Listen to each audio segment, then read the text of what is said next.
ಹೊರಟೋದ್ರು ಹೊತ್ತಿನಿಂದ ಊಟ ಇಲ್ದಿರ ಇಲ್ಲಿ ಮಲ್ಕೊಂಡಿದ್ದೀವಿ.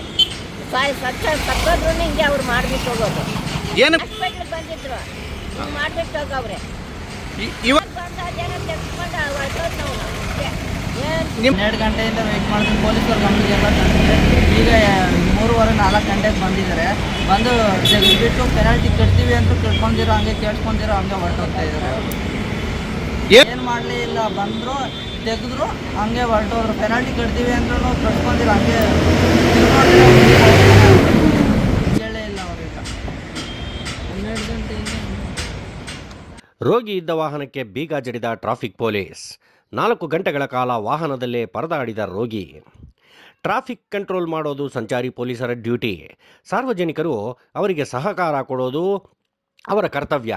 ಆದರೆ ಅದನ್ನೇ ನೆಪ ಮಾಡಿಕೊಂಡ ಚಿಕ್ಕಬಳ್ಳಾಪುರ ಸಂಚಾರಿ ಪೊಲೀಸರು ಇಂದು ರೋಗಿ ಇದ್ದ ವಾಹನಕ್ಕೆ ನೋ ಪಾರ್ಕಿಂಗ್ ಜಾಗದಲ್ಲಿ ನಿಲ್ಲಿಸಿದ್ರು ಅಂತ ಬರೋಬ್ಬರಿ 4 ಗಂಟೆಗಳ ಕಾಲ ನಿಲ್ಲಿಸಿ ದಂಡ ಕಟ್ಟಿ ಹೋಗ್ತೀವಿ ಅಂತ ಗೋಗೆರೆದರೂ ಬಿಡದೆ ಗರ್ಭಕೋಶ ತೊಂದರೆಯಿಂದ ನರಳುತ್ತಿದ್ದ ವೃದ್ಧ ಮಹಿಳೆಗೆ ಒಬ್ಬ ಮಹಿಳಾ ಪೊಲೀಸ್ ಆಗಿ ಸಂಚಾರಿ ಉಪನಿರೀಕ್ಷಕಿ ಇನ್ನಷ್ಟು ದರ್ಪ ತೋರಿ ಸಾರ್ವಜನಿಕರಿಗೆ ತೊಂದರೆ ನೀಡಿದ ಘಟನೆ ಚಿಕ್ಕಬಳ್ಳಾಪುರದಲ್ಲಿ ನಡೆದಿದೆ ನೋಡಿ.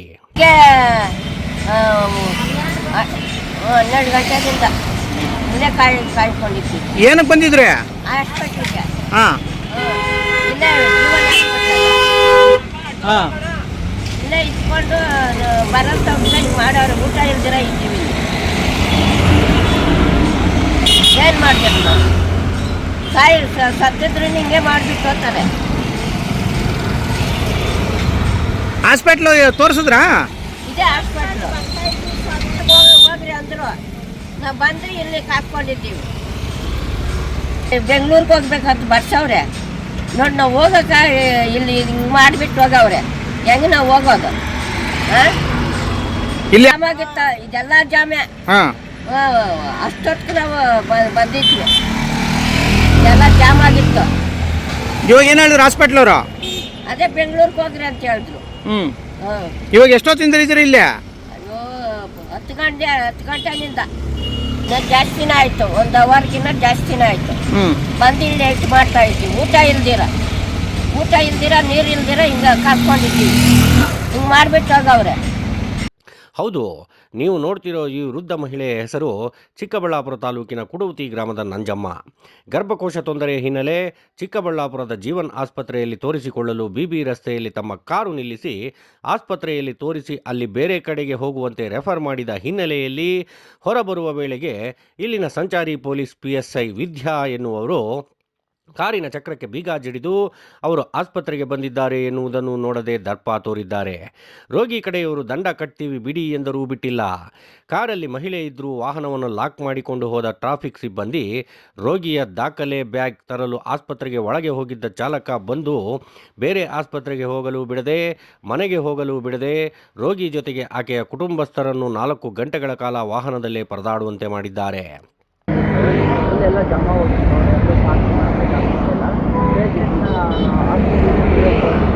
ಬಿಟ್ಟು ಬರೋವರೆಗೆ ಲಾಕ್ ಮಾಡಾಕಿದ್ದಾರೆ. ಮತ್ತು ಇಷ್ಟೊತ್ತವರೆಗೂ ಕಾಯ್ದಿದ್ದೀವಿ. ಅವರು ಹಾಸ್ಪಿಟಲ್ ಆಗಲ್ಲ, ಎಲ್ಲಿ ಬೆಂಗಳೂರಿಗೆ ಅಲ್ಲಿ ಬೆಂಗಳೂರಿಗೆ ಹೋಗೋಣ ಅಂತ ಅವಾಗಿಂದ ಫೋನ್ ಮಾಡಿದ್ರೆ ಫೋನ್ ರೆಸ್ಪಾಂಡ್ ಮಾಡ್ತಾ ಇಲ್ಲ. ಊಟ ಅಷ್ಟೇ ಯಾರು ಬರಲೇ ಇಲ್ಲ. ನಾವು ಫೈನ್ ಕಟ್ಟೋಕ್ಕೂ ರೆಡಿ ಇದ್ವಿ, ಯಾರು ಬರಲೇ ಇಲ್ಲ. ಎಷ್ಟು ನಾನು ಬಂದು ಗಾಡಿ ಹಾಕಿರೋದು 12 ಗಂಟೆಗೆ. ನಾವು 12ವರೆಗೆ ಇಲ್ಲಿ ಬಂದಿದ್ದೀವಿ. 12ವರೆಯಿಂದ 2 ಗಂಟೆ ಆಯಿತು. ಇಲ್ಲಿವರೆಗೂ ಕಾಯ್ದಿದ್ದೀವಿ, ಯಾರು ಬರಲೇ ಇಲ್ಲ. ಅಲ್ಲ, ಜಾಮ್ ಆಗಿತ್ತು. ಬಟ್ ಪೇಷಂಟ್ ಅರ್ಜೆಂಟ್ ಇತ್ತಲ್ಲ, ಅದಕ್ಕೆ ಹೋಗಿದ್ದು ಹಾಸ್ಪಿಟ್ಲಲ್ಲಿ. ಹೋಗಿ ಬರೋಕ್ಕಾಗಿಲ್ಲ. ಫೋನ್ ಮಾಡಿದ್ವಿ, ನಾವು ಆಗಿಲ್ಲ, ನಾವು ಬೇರೆಯವ್ರು ಹಾಕಿರೋದು ಅಂತ ಹೇಳಿದ್ರೆ. ಮೇಲೆ ನಂಬರ್ ಇತ್ತಲ್ಲ, ನಂಬರ್ ಫೋನ್ ಮಾಡಿದ್ರೆ ನಾವಲ್ಲಿ ಹಾಕಿರೋದು ಬೇರೆಯವ್ರು ಹಾಕಿರೋದು ಅಂತ ಹೇಳಿದ್ರು. ಅಲ್ಲಿವರೆಗೆ ನಾವು ಫೋನ್ ಮಾಡಿ ರೆಸ್ಪಾಂಡ್ ಕೊಟ್ಟು ಅವ್ರು ಯಾರು ರೆಸ್ಪಾಂಡ್ ಆಗಿಲ್ಲ. ಸತತ 3 ಗಂಟೆಗಳ ಕಾಲ ಕೇಳಿಕೊಂಡರೂ ಸ್ಥಳಕ್ಕೆ ಬಾರದ ಟ್ರಾಫಿಕ್ ಪೊಲೀಸ್ ಕೊನೆಗೆ ಈ ವಿಷಯ SP ರವರ ಗಮನಕ್ಕೆ ತಂದ ನಂತರ ಮತ್ತೆ ಬೀಗ ತೆಗೆದು ಬಿಟ್ಟಿದ್ದಾರೆ ಎಂದು ರೋಗಿ ಕಡೆಯವರು ಅವಲತ್ತುಕೊಂಡಿದ್ದಾರೆ. ಮೇಡಮ್, ನಾನು ಪೇಷಂಟ್ನ ಬಿಟ್ಟು ಬರೋ ಅಷ್ಟೊಳಗಡೆ ಲಾಕ್ ಮಾಡಾಕಿದ್ದೀರಾ?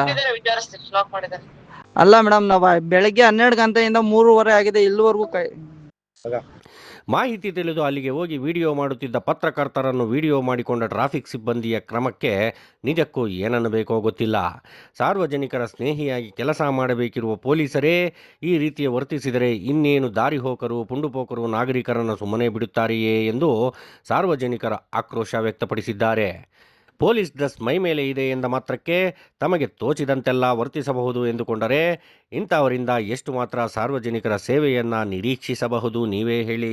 ಮಂದಿಗೆ ಹೊರಟೋದ್ರು ಹೊತ್ತಿನಿಂದ ಊಟ ಇಲ್ದಿರ ಇಲ್ಲಿ ಮಲ್ಕೊಂಡಿದ್ದೀವಿ.